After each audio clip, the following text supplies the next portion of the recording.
Meus irmãos, louvado seja o nome do Senhor. Os irmãos estão escutando bem aí, irmãos? Apesar da chuva?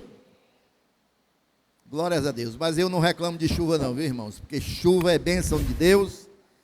E a gente sabe que há muitas pessoas que estão aguardando no interior essa chuva para poder plantarem. Eu mesmo, esse final de semana, estive em Itapipoca, irmãos, e graças a Deus já tem alguns roçados com milho um pouquinho alto, né? Alguns estão aguardando a chuva também para lançar a semente, e louvado seja o nome do Senhor. Vamos abrir as nossas Bíblias no livro de Ezequiel, capítulo 14, no versículo 14 também.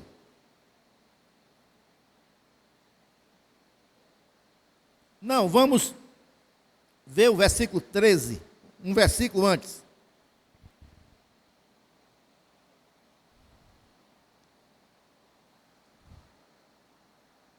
Quem for achando, vai dizendo amém. Irmão, não escutei não, a chuva está forte. Quem achou, diga amém. Glória a Deus. Versículo 13, irmãos, de Ezequiel, capítulo 14. Diz assim a palavra do Senhor: Filho do homem, quando uma terra pecar contra mim, gravemente se rebelando, então estenderei a mão contra ela, e tornarei instável o sustento do pão, e enviarei contra ela fome, e arrancarei dela homens e animais. Versículo 14. E ainda que estivesse no meio dela estes 3 homens, Noé, Daniel e Jó, eles, pela sua justiça, livrariam apenas a sua alma, diz o Senhor Jeová. Amém, irmãos? Queridos, na palavra de Deus, ela como um todo, no Antigo e no Novo Testamento, há algumas passagens que citam 3 nomes, como Abraão, Isaque e Jacó, Sem, Cã e Jafé, Pedro, Tiago e João, e aqui, irmãos, em Ezequiel 14, 14, cita Noé, Daniel e Jó. E toda vez que a palavra de Deus cita 3 nomes, sempre nós tiramos lições muito especial da vida dessas pessoas que são citadas. É o caso aqui de Ezequiel 14, 14. E esse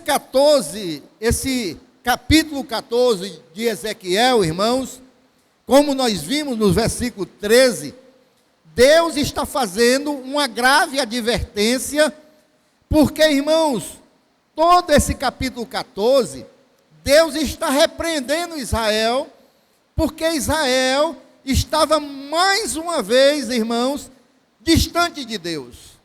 Mais uma vez o povo de Israel estava se voltando contra Deus e se voltando para ídolos. E aí Deus repreende Israel. Deus, ele, como nós vimos no versículo 13, quando uma terra pecar contra mim gravemente, se rebelando, então estenderei a mão contra ela e tornarei instável o sustento de pão, e enviarei contra ela fome e arrancarei dela homens e animais. Deus está alertando, irmãos. Olha, não se levante, não se rebele, não fique contra mim. Eu sou o Senhor, seu Deus. Então, o povo, mais uma vez de Israel, irmãos, estava ali na iminência de mais um castigo. Aqui também, irmãos, nesse capítulo 14, a gente pode ver, se a gente for estudar todo ele, que estavam se levantando muitos falsos profetas. Ou seja, os profetas estavam ali, irmãos, enganando o povo. Estavam dizendo aquilo que o povo no seu coração, distante de Deus, estava querendo ouvir. E Deus está alertando: tenham cuidado, não se rebelem contra mim. E aí, irmãos, no versículo 14, Deus, ele vai, no meio desse cenário de rebelião, ele diz o quê? Ele diz o seguinte: ainda que estivesse no meio dela, esses 3 homens, Noé, Daniel e Jó, eles, pela sua justiça, livrariam apenas a sua alma, diz o Senhor Jeová. O pecado estava tão grande, irmãos, que Deus diz: olha, se mesmo que Noé, Daniel e Jó, 3 homens que sempre me obedeceram, sempre andaram em justiça comigo, mesmo que eles estivessem aí, no meio de vocês, eles não iam fazer a diferença, porque o pecado está tão grande, que somente eles iam escapar pela justiça deles, pelo andado deles, pela fidelidade deles. Mesmo que eles estivessem no meio de vocês, o castigo ia cair, porque só eles iam, pela sua justiça, escapar. E aí, irmãos, aqui nós podemos, nessa primeira parte, compreender, irmãos, que cada um de nós responde por nós mesmos, irmãos. Cada um de nós, irmãos, vai dar conta de nós mesmos. Nós não podemos depender da justiça de ninguém.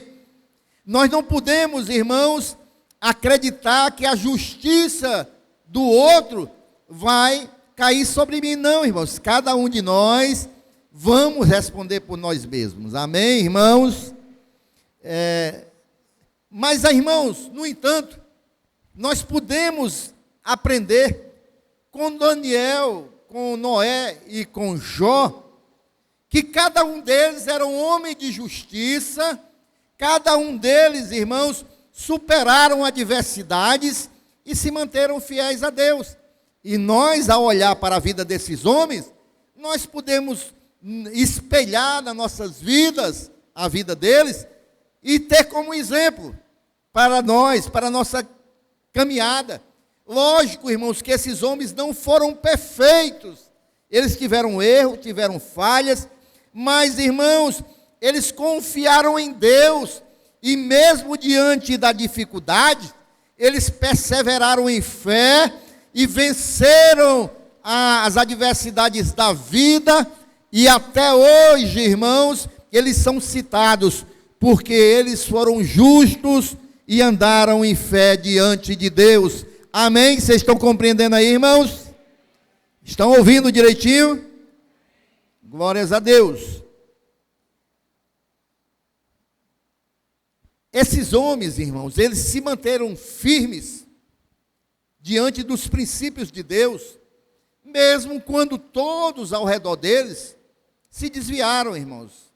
Mesmo, irmãos, quando a sociedade a qual eles pertenciam estavam contra Deus. Esses 3 homens se manteram leais, se manteram fiéis a Deus e não caíram. Então, irmãos, nós podemos dizer que não é desculpa, irmãos.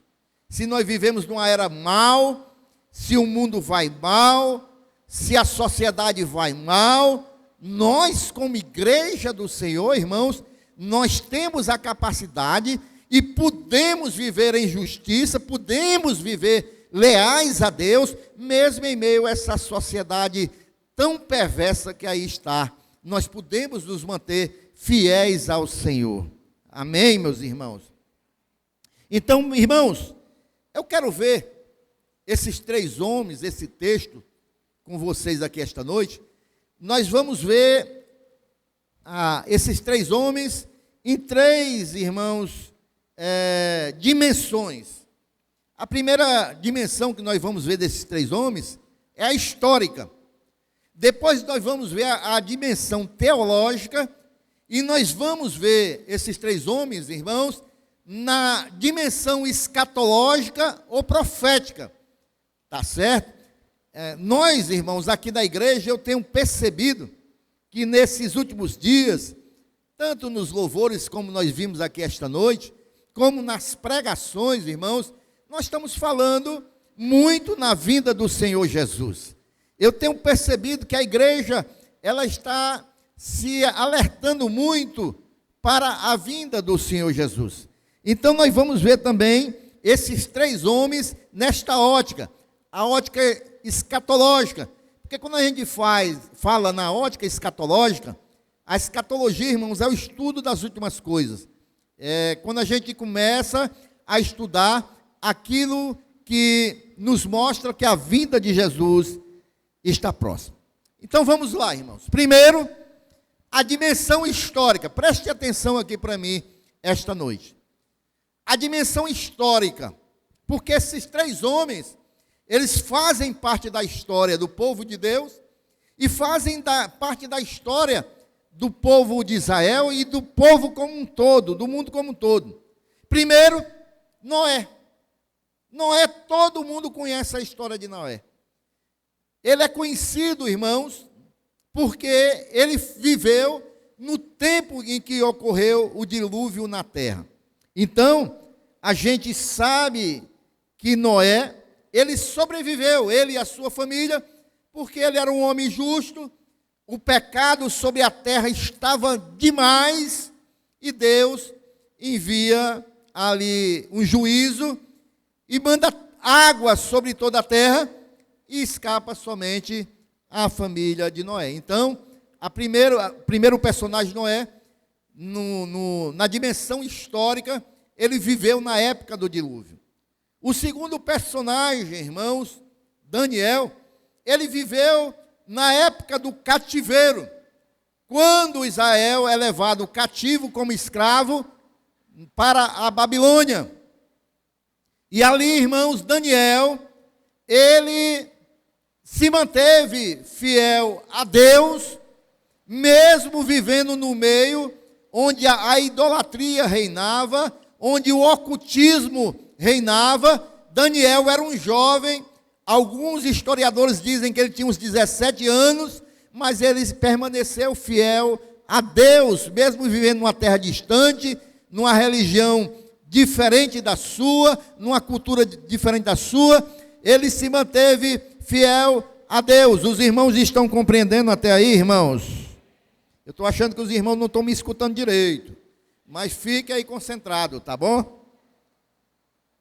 E o outro personagem, irmãos, Jó, ele viveu no tempo dos patriarcas. Aliás, Jó, se ele não foi o primeiro patriarca, ele foi um dos primeiros.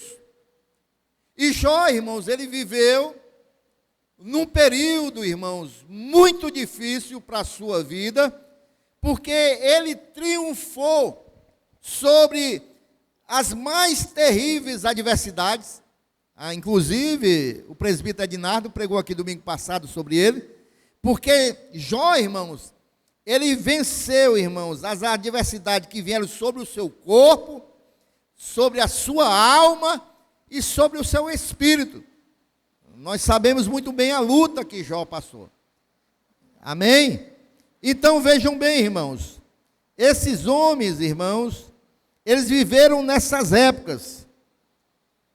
Noé, para os irmãos terem uma compreensão de como foi a época de Noé, o bisavô de Noé, Enoque, né, já falava que as pessoas, irmãos, falavam mal contra Deus, o bisavô de Noé.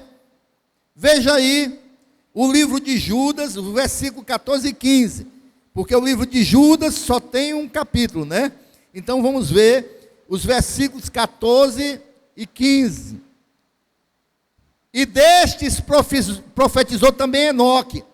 Enoque, irmãos, era o bisavô de Noé, o sétimo depois de Adão, dizendo: eis que é vindo o Senhor com milhares de seus santos, para fazer juízo contra todos e condenar dentre eles todos os ímpios por todas as suas obras de impiedade que impiamente cometeram, e por todas as duras palavras, olha só, as duras palavras que ímpios pecadores disseram contra ele. Contra ele quem, irmãos? Contra Deus.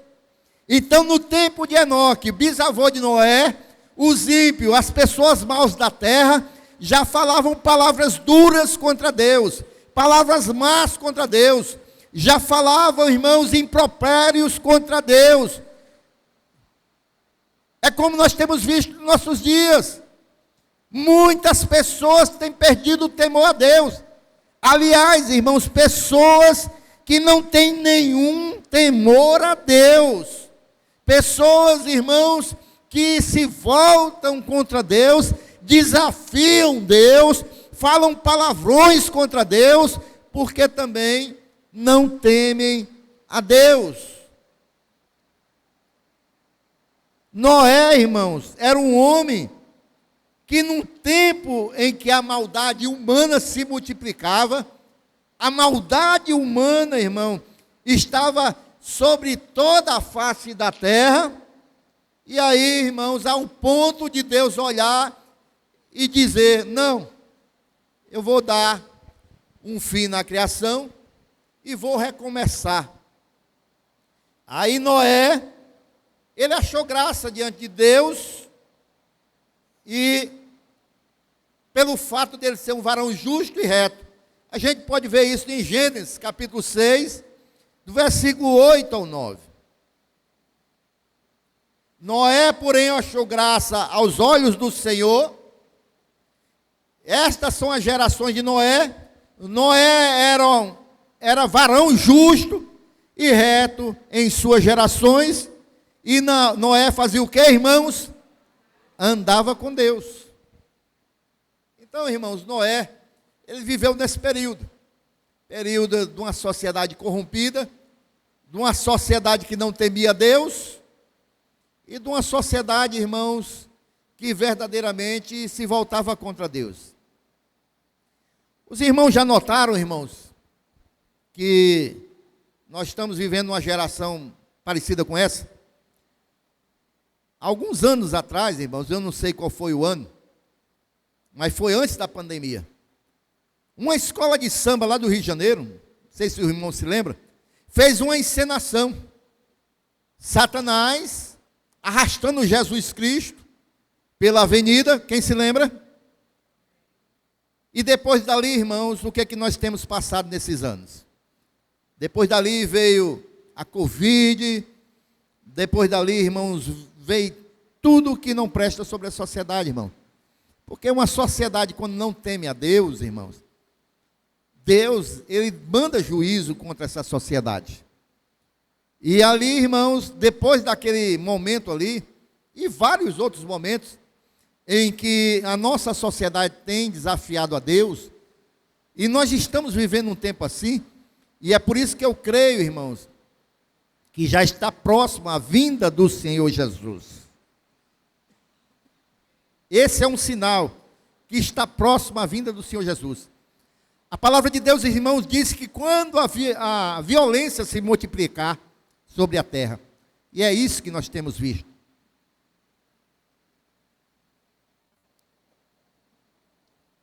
Daniel, irmãos, ele viveu na época do cativeiro, e quando Daniel chega ali sendo um rapaz,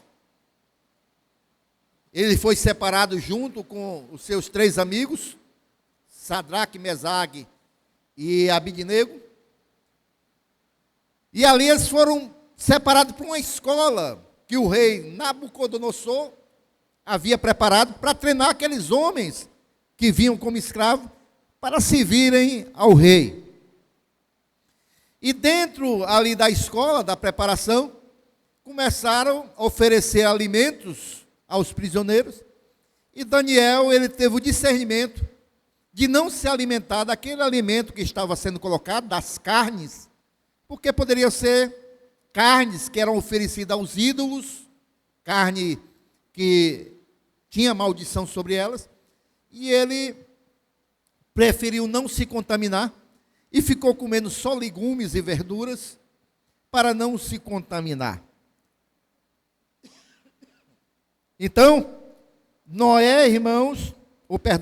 Daniel, ele mesmo em meio a uma cultura que idolatrava os seus ídolos, Daniel não se contaminou. Jó, irmãos, era um homem temente a Deus e se desviava do mal. Um homem que Deus deixou Satanás provar ele, mas ele não murmurou contra Deus, de maneira nenhuma.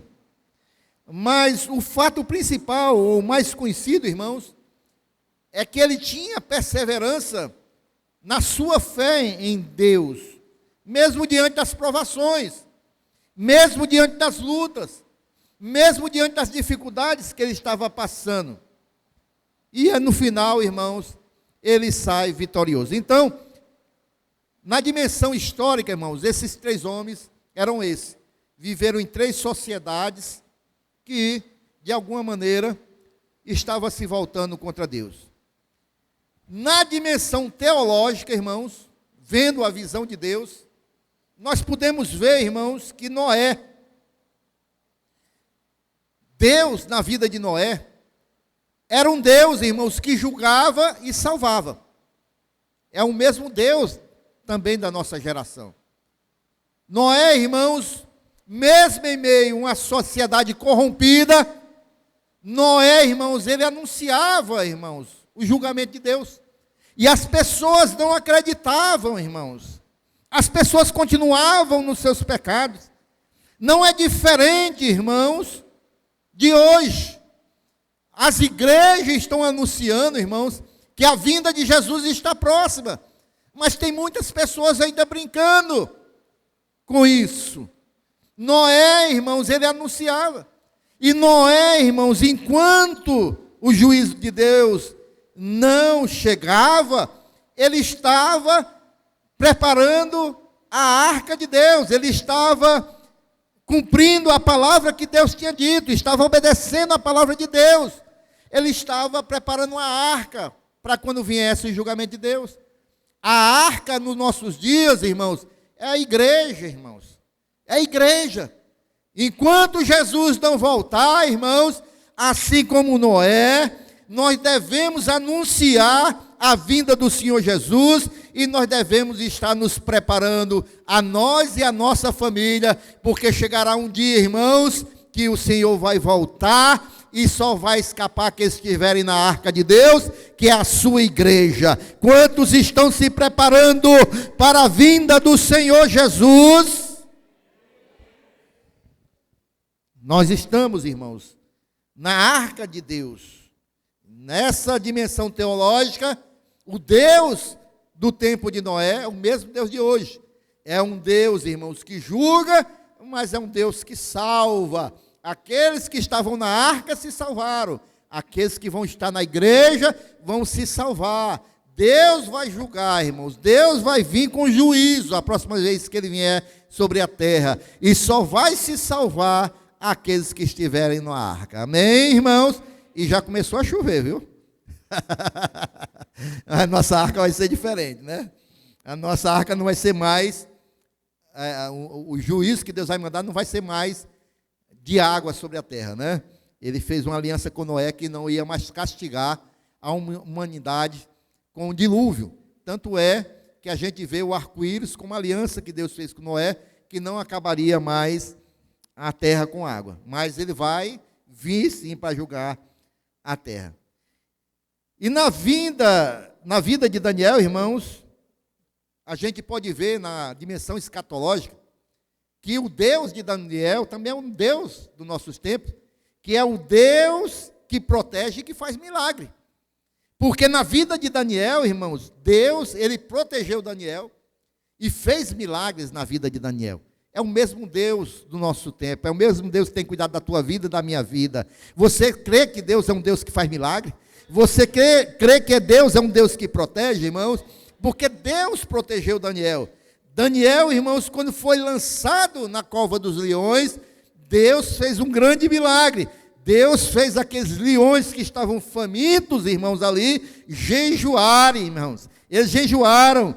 E ali, irmãos, Deus operou um grande milagre. E Deus protegeu Daniel. Porque Deus é um Deus que cuida dos seus. Deus é um Deus que opera na vida daquele que é justo diante de Deus, daquele que busca ter uma vida comprometida com Deus. Deus é um Deus, irmãos, eu gosto muito, irmãos, dessa ilustração. Deus é um Deus que estende a sua mão e nos guarda ali embaixo, irmãos. E quem está na mão de Deus está guardado, irmãos. Quem está na mão de Deus, irmãos, está livre, irmãos, das investidas de Satanás, irmãos. E Deus, Ele opera milagre, irmãos. A gente pode ter sempre esta fé, que aquilo que a gente não pode fazer, Deus pode. E Ele pode fazer na minha e na sua vida. Ele pode fazer um milagre, irmãos, que as pessoas, irmãos, venham ver que Deus é Deus nas nossas vidas e que nós possamos glorificar o nome dEle e dizer: foi Deus quem fez, foi o Senhor que operou, porque o meu Deus é todo poderoso.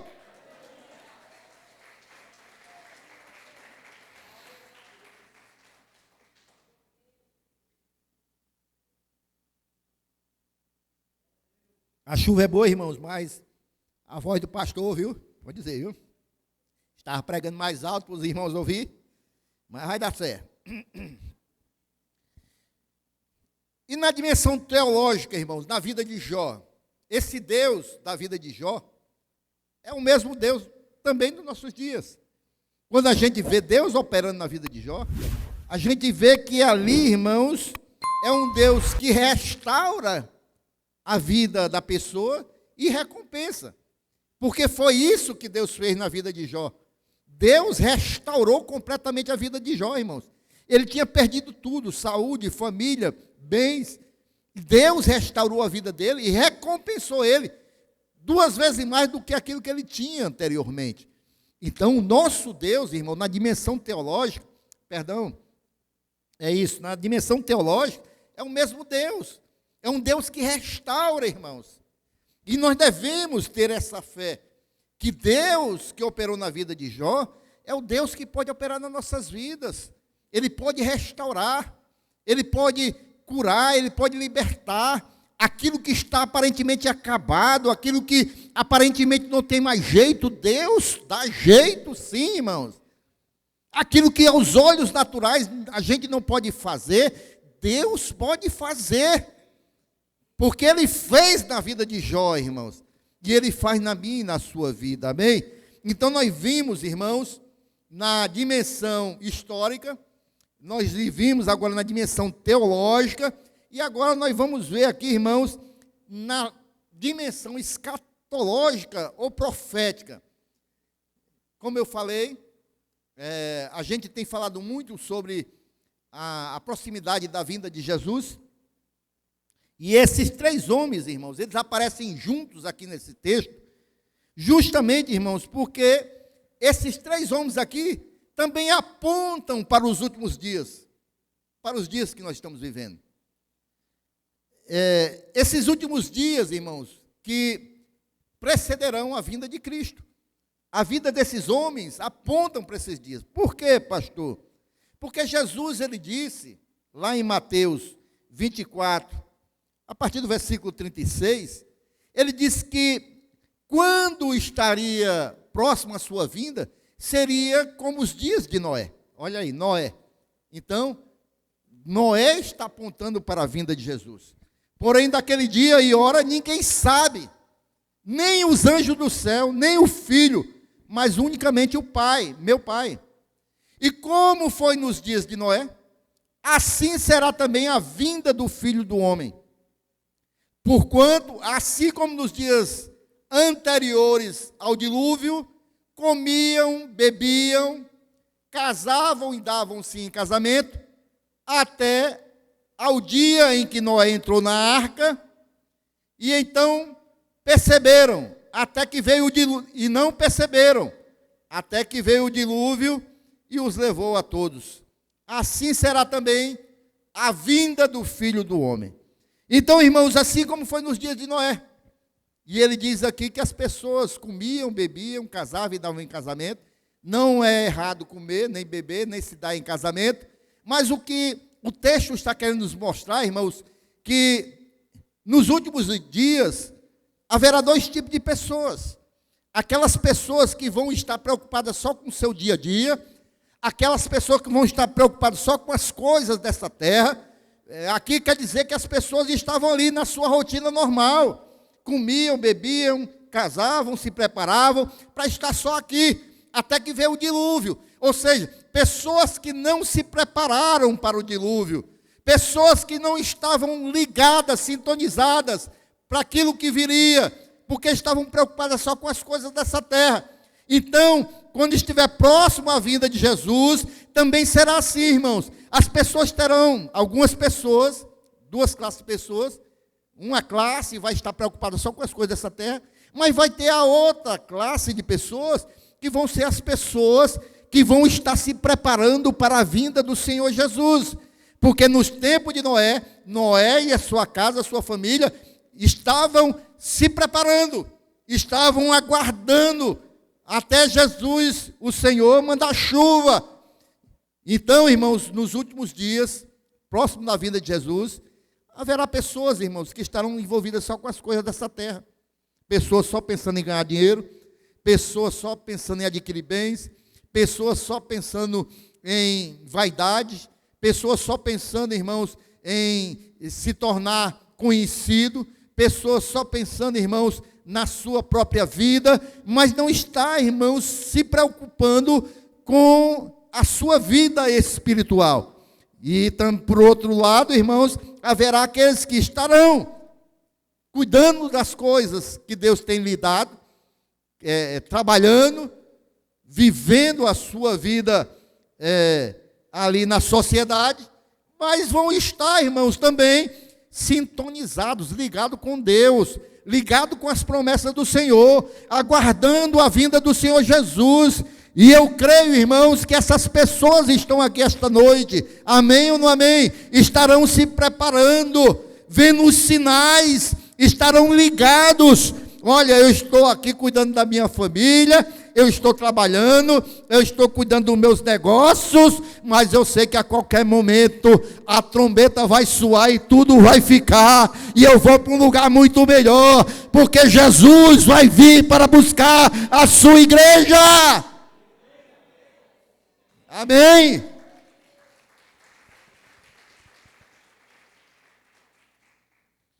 E aí, irmãos, o profeta Daniel também aponta para a vinda de Jesus.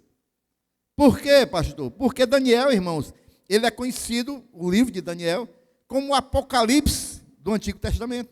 Daniel, irmãos, ele, dentro do seu livro, ele fez ali as 70 semanas de Daniel, que aponta para o futuro de Jerusalém e a vinda do Messias.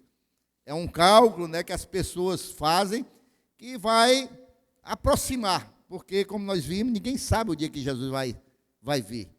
Mas Daniel, irmãos, ele está apontando, o Messias vai vir. O Messias vai vir.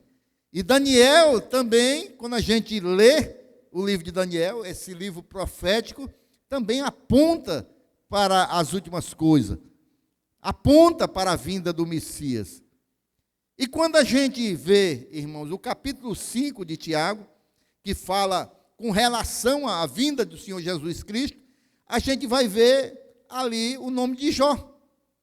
Porque Tiago disse que a gente tem que ter a paciência de Jó, como o presbítero Ednardo pregou aqui domingo passado. A gente tem que ter paciência, porque a vinda do Jesus está próxima e ele vai voltar. Então, esses três homens, irmãos, eles apontam também para a iminente vinda de Cristo, amém, irmãos? Tanto Noé como Daniel e Jó, todos esses três homens também apontam para a vinda de Jesus. Vamos ver aí, Tiago capítulo 5, do versículo 8 ao versículo 11, a gente vai ver bem isso. Sede vós também pacientes, fortalecei o vosso coração, porque já a vinda do Senhor está próxima. Irmão, não vos queixeis um contra os outros, para que não sejais condenados. Eis que o juiz está à porta. Meus irmãos, tomai, por exemplo, da aflição e paciência os profetas que falaram em nome do Senhor. Eis que temos por bem-aventurados os que sofreram. Ouvistes qual foi a paciência de Jó e vistes o fim que o Senhor lhes deu. Porque o Senhor é muito misericordioso e piedoso. Então, ele está falando para a gente ter paciência, porque Jesus vai voltar. A gente não sabe a hora, mas a gente deve aguardar com paciência. Amém, irmãos?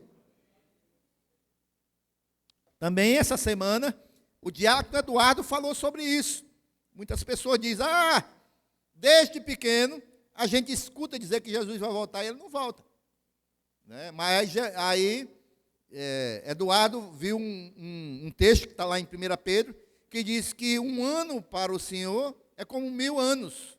E 1000 anos, um dia para o Senhor é como 1000 anos, e 1000 anos como um dia. Então, irmãos, a gente não pode... o tempo de Deus é diferente do nosso tempo. Eu mesmo, já dei o testemunho aqui, que quando eu era criança, eu via muito, irmão, na casa dos crentes da época, os crentes escreviam nos muros, prepara-te, Jesus está voltando. Prepara-te. Inclusive, irmãos, Deus me deu uma estratégia e eu estarei fazendo aqui para a nossa igreja. Eu vou mandar fazer uma placa de mais ou menos 1,5 m por 2 metros, para colocar ali na entrada do Gereissati 3. Vou colocar assim: povo de Deus, declare e creia que o Gereissati é do Senhor Jesus. E vou colocar lá um versículo chamativo para aqueles que, pode ser aquele, vinde a mim que todos estão cansados, sobrecarregados, que eu vos aliviarei. E vou lá colocar o nome das nossas 3 congregações, o endereço. Mas o nome que vai chamar a atenção, que vai ser bem grande, é esse. Que o povo de Deus, quando vier passar ali de carro, declare que o Gereissati é do Senhor Jesus. Porque a gente vive pela fé. Amém? E se o povo de Deus viver pela fé, começar a dizer e crer que Gereissati é do Senhor Jesus, todo Gereissati vai se converter ao Senhor Jesus. Quem crê nisso? Glórias a Deus. Aleluias.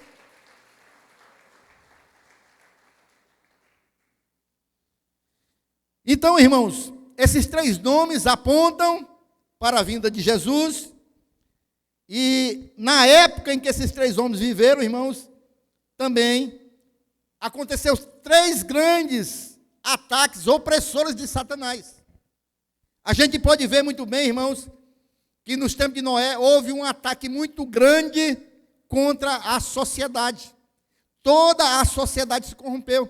No tempo de Noé, irmãos, os homens, irmãos, tinham muita violência, viviam muitos embriagados, a sexualidade também, irmãos, não tinha limites, e ali, irmãos, o mundo entrou numa verdadeira violência e pecado contra Deus.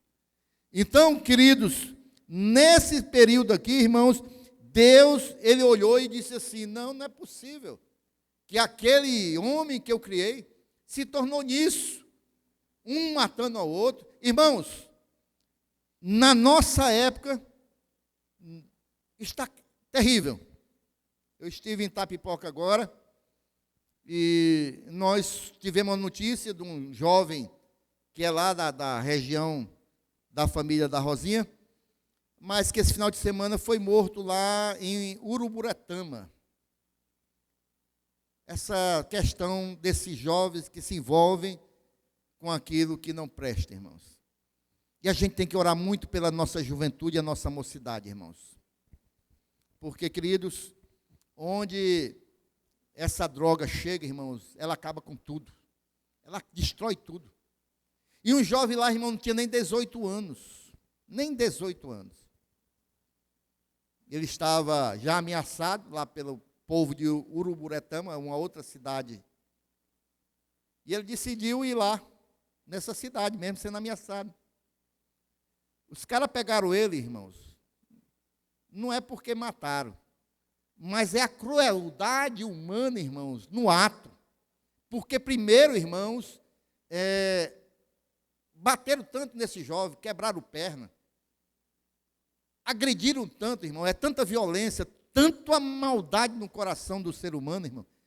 Depois que a pessoa sofreu muito, é que eles mataram. Então esse, irmãos, é o retrato de um jovem, irmão, nem 18 anos. Esse é o retrato da nossa sociedade, irmãos. Isso está se tornando comum no nosso meio, e nós, Igreja do Senhor Jesus, não podemos nos conformar com isso, irmãos. Embora nós sabemos que o diabo ele está operando nessa sociedade. Embora a gente sabe, irmãos, que o diabo, irmãos, ele veio para isso, para matar, roubar e destruir. Mas nós somos o povo de Deus. Nós somos a igreja do Senhor Jesus. Nós somos o sal da terra, a luz do mundo. E nós não podemos achar que isso é normal, irmãos. Então, nos dias de Noé, irmãos, a sociedade, irmãos, estava ali, irmãos, o mal estava alastrado. Nos dias de Daniel, irmãos, era contra a religião. Vamos botar a religião como um símbolo da igreja, embora nós não sejamos religiosos. Daniel, na época de Daniel, nós sabemos muito bem que o rei Nabucodonosor, ele fez uma grande imagem dele para o povo se prostrar. Ou seja, a religiosidade, irmãos, a religião, a fé, estava corrompida. Também não é diferente, irmãos, nos nossos dias. E tem mais. Hoje, irmãos, Satanás está se levantando contra a igreja de Jesus. Ele está se levantando contra aqueles que creem em Jesus, contra a fé. Ele está querendo deturpar também nos nossos dias. Deixa eu dizer aqui para vocês, há alguns projetos que estão sendo apreciados na Câmara dos Deputados contra a nossa fé, irmãos, contra a igreja. Um dos projetos é o seguinte: será proibido fazer cultos ou evangelismo na rua. Isso aqui, irmãos, é um projeto de reforma constitucional, porque a Constituição nos dá direito. Mas algum deputado lá colocou, querendo barrar a igreja de pregar no meio da rua, tá certo? Ou de fazer evangelismo. Também, irmãos, há um projeto de reforma constitucional também, para mudar a Constituição. Algum outro deputado lá botou um projeto que a igreja só vai poder fazer culto com as portas fechadas, para não sair o som, né, para os vizinhos ou para fora. Tem igreja que não tem ar-condicionado e faz toda aberta. E aí tem alguém trabalhando para que a igreja só possa fazer culto se for com as portas tudo fechadas e janela. A igreja, irmãos, outro projeto, as igrejas serão obrigadas a pagar impostos sobre as suas contribuições. Por que as igrejas não pagam imposto, irmãos? Porque as igrejas, irmãos, quando fizeram a Constituição, entenderam, e é uma verdade, que as igrejas, elas ajudam muito a sociedade. Recupera aqueles que estão envolvidos nas drogas, as famílias, cuida da sociedade. Então, o governo achou que não precisava cobrar imposto de nós, porque a gente está ajudando a sociedade. O retorno da igreja para a sociedade é muito maior do que a igreja pagar imposto. Mas tem um deputado lá que está com um projeto querendo que as igrejas paguem contribuição.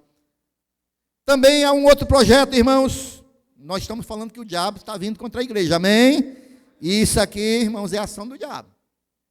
Há um outro projeto, irmãos, que os programas evangélicos na televisão só poderão ter 1 hora por dia.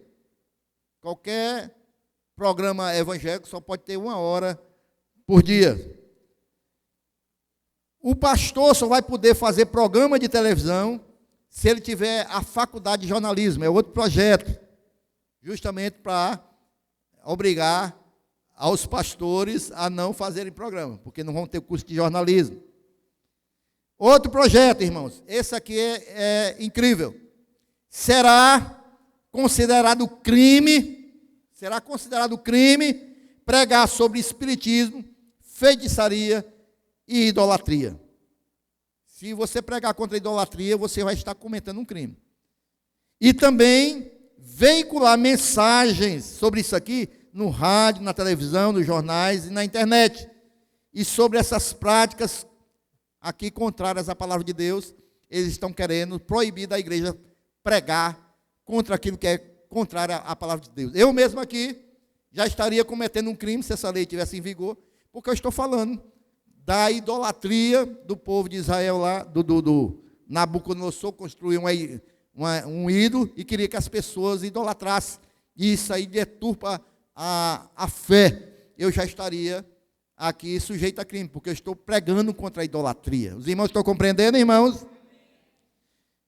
Também, irmãos, os pastores que forem presos por pregar sobre práticas condenadas pela Bíblia Sagrada, como homossexualismo, idolatria e espiritismo, não terão direito a se defender por meio de ação judicial. Ou seja, é praticamente um crime não fiançável.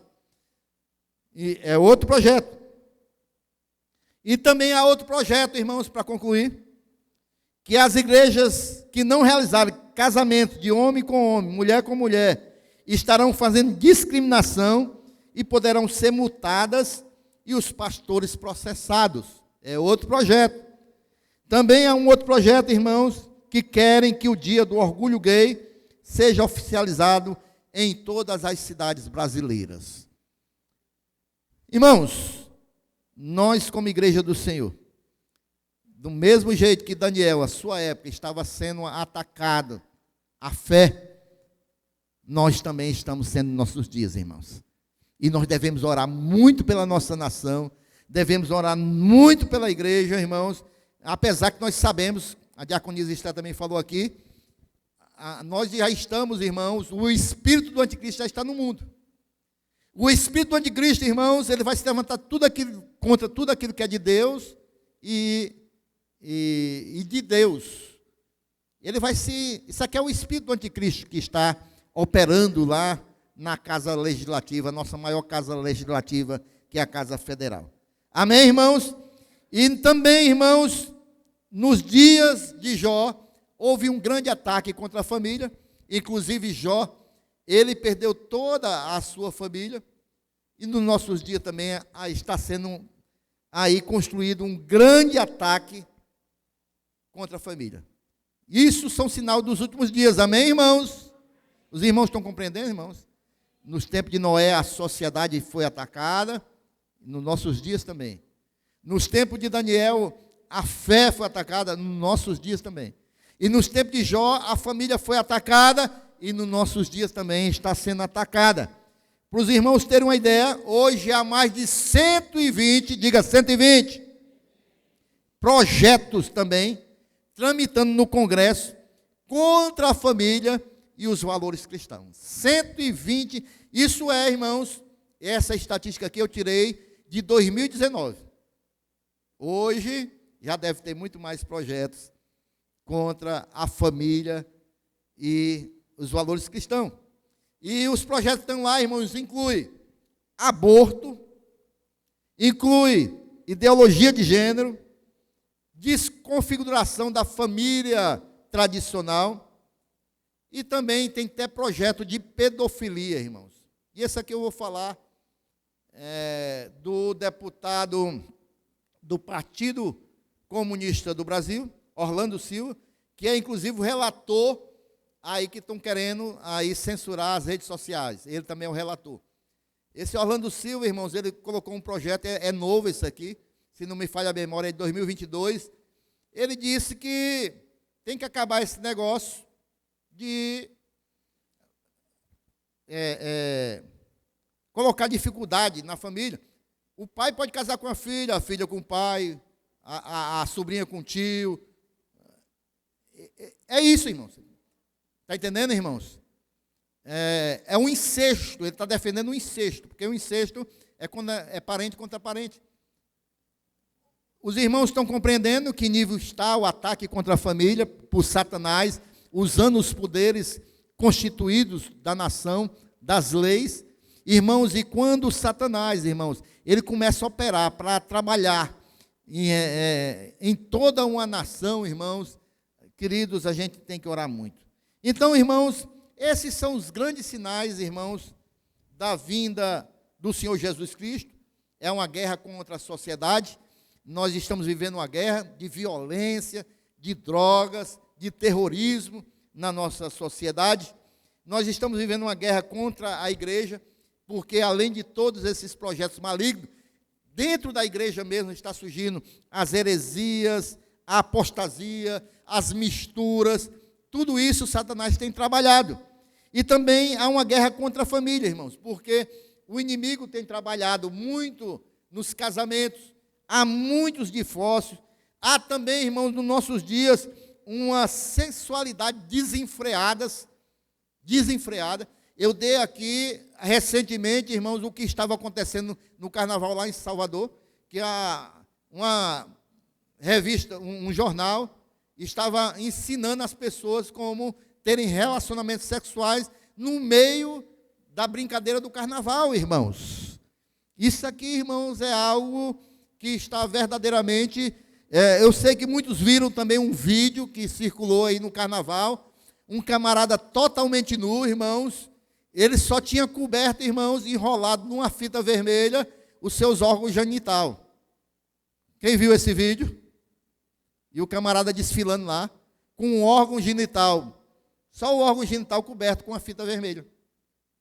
Isso aqui, irmãos, é uma sociedade que está depravada, está desenfreada sexualmente, e isso aqui também é sinal da vinda do Senhor Jesus, irmãos, porque é um ataque direto contra a família, é um ataque direto contra os valores, os princípios cristãos, mas eu creio, eu e você, que nós estamos no lugar certo, irmãos. Nós temos que estar preparados para a vinda do Senhor Jesus, nós temos que lutar contra tudo isso, nós temos que continuar pregando a palavra do reino de Deus, porque é a palavra que ainda vai salvar muito desses jovens que aí estão, vai salvar muitas famílias, irmãos. Nós temos que continuar anunciando que só Jesus é o Senhor, nós temos que repreender toda a ação de Satanás contra a nossa casa, nossa família, os nossos casamentos, contra a igreja do Senhor Jesus. Nós temos que orar pelo nosso bairro, pela nossa cidade, porque nós somos a igreja do Senhor Jesus, a autoridade de Jesus está sobre as nossas vidas, nós temos poder espiritual, a nossa boca tem que anunciar as maravilhas do Senhor, nós temos que repreender as obras das trevas, irmãos. A igreja do Senhor vai continuar avançando, porque a palavra de Deus diz que as obras do inferno, as portas do inferno não vão prevalecer contra a igreja do Senhor Jesus, e nós vamos estar preparados para a vinda do Senhor, e quando a trombeta soar, nós vamos estar preparados, porque vai ser no abrir, no piscar de olhos, irmãos, no abrir e fechar de olhos, e nós vamos subir, e vamos estar para sempre na presença do nosso Senhor. Aleluias! E como foi, irmãos, que Noé, Daniel e Jó venceram nas suas épocas? Primeiro, irmãos, Noé, ele venceu usando a fé. Hebreus capítulo 11, versículo 7.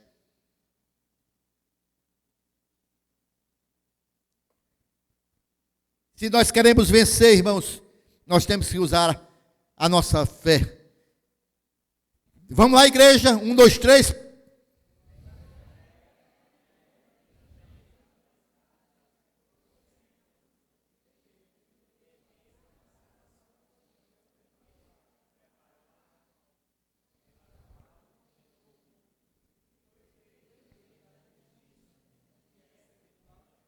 Então o versículo começa dizendo que pela fé, irmãos, Noé, volta lá, pela fé Noé, ele foi, irmãos, divinamente avisados, nós também somos avisados divinamente pela palavra de Deus. Das coisas que ainda não se viu, nós não estamos vendo, irmão, as nuvens se abrindo. Nós ainda não estamos vendo a vinda do Senhor Jesus. Mas nós devemos temer, irmãos, temer. E para a nossa salvação, a gente tem que estar na arca do Senhor, que é a sua igreja. A gente tem que estar preparado. Amém, igreja?